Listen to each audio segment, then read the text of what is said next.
I'm not an economist, but here's what I see in the trenches. I think now hearing that they're going to, review the new home build information finally, and we are all starting to see that reduction in some of these, I think they're going to see that all of these rate increases are finally catching up. They're seeing it. And they'll still do the rate spike. I just don't know if it'll be the full point. Maybe it might be 75 basis points. And the thing with like all of our residential investors is they all start to pre-price beforehand. They make it go up slightly, so that way when they officially announce it, it's not a straight spike up, right? And what I'm thinking might happen is if they see that the news is showing that the housing is starting to see the effects, they don't spike it nearly as hard. Investors will realize, we did a little bit too much of a correction on our end, and maybe they'll come price it back down. So we'll see an interest rate relief temporarily because they were thinking the full point was coming. That's my personal belief. But we'll find out this afternoon. Oh. So I don't know. So yeah, you made a point.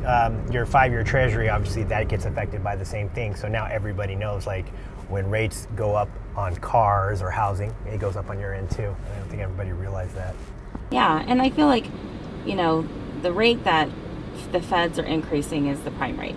Yep. And the prime rate, I don't see like a direct correlation with the treasury rate. It's just, overall, where can people put their money that makes the most sense for them to make if they're investing, Yep. So, our rates in commercial went in February from maybe January below 1% even was the 5-year treasury. Now we're at 3%. So that's kind of the increase that we've seen. Yeah. And having a rate of less than 1% on the 5-year treasury is insane anyways. I feel like, that was a little bit too low. I think that's everybody. We had, as a nation, I think we all got spoiled with the low interest We rates. did. You can't lend money that cheap. I hate to say it.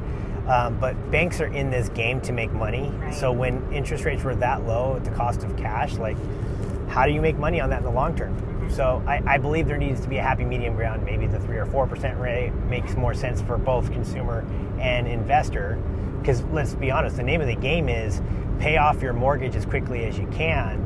That way you're not paying nearly as much interest to the bank, because the bank makes the money in the long run. And I think sometimes people forget that the banks are in it to make money. So Right. That's why you're always encouraged to figure out a way to pay off that note faster. Right.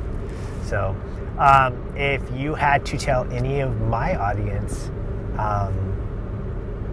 how to get into the commercial side of financing, where would they start? Like, for example, somebody who's got a small business loan in, let's say, what do they call it? Sign making, for example. And they want to buy their own building. Your thing is 2 years in existence before they go start applying for that, correct?